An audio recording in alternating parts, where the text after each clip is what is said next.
ভাই বোন, আমাদের সমাজে অনেক সময় দেখা যায় যে কেউ তার স্ত্রীকে তালাক দেওয়ার পর এলাকার গণ্যমান্য ব্যক্তিবর্গ বা ইমাম সাহেব, মৌলভী সাহেব, মুরব্বীরা স্বামী স্ত্রীকে তওবা পড়িয়ে পুনরায় ঘর সংসার করার সুযোগ করে দেন। আজ আমাদের জানার বিষয় হলো, তালাক যদি কেউ দিয়ে দেন তাহলে তওবা করলে সে তালাক প্রত্যাহার হয়ে যায় কিনা, পুনরায় ঘর সংসার করা যায় কিনা, এরকম কোনো ধারণা ইসলাম আমাদেরকে দিয়েছে কিনা। এ বিষয়ে যে হাদিসটি আমাদের সামনে সর্বাগ্রে চলে আসে সেটি বর্ণিত হয়েছে তিরমিজিতে, আবু দাউদ এবং ইবনে মাজায়।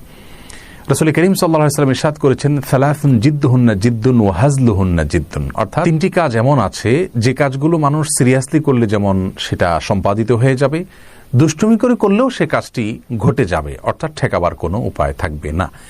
সে তিনটি কাজের একটি হলো বিবাহ, আরেকটা হলো তালাক, আরেকটা হলো তালাক যদি প্রত্যাহারযোগ্য তালাক হয় তাহলে তালাক প্রত্যাহার করা। এই কাজগুলোকে যদি হেসে হেসে দুষ্টামি করেও করে তারপরেও কাজগুলো ঘটে যাবে, সংগঠিত হয়ে যাবে।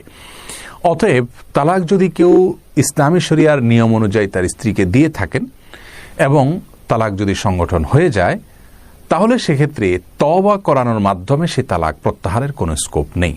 হ্যাঁ, প্রত্যাহারযোগ্য তালাক যদি তিনি দেন তাহলে সেক্ষেত্রে মুখে বা আচরণের মাধ্যমে তিনি প্রত্যাহার করে নিতেই পারেন, কিন্তু এখানে তওবার কোনো বিষয় নাই। তালাক একটি বৈধ বিষয়। যদি কেউ তার স্ত্রীকে তালাক দেন এবং ইসলামী শরিয়ার নীতিমালাকে অবলম্বন করে তালাক দেন তাহলে তিনি কোনো গুনাহের কাজ করেন, এখানে তওবা করার কোনো বিষয় নয়। আর তওবা করলে তালাক উইথড্র হওয়ার বা প্রত্যাহার হওয়ার কোনো স্কোপও নেই।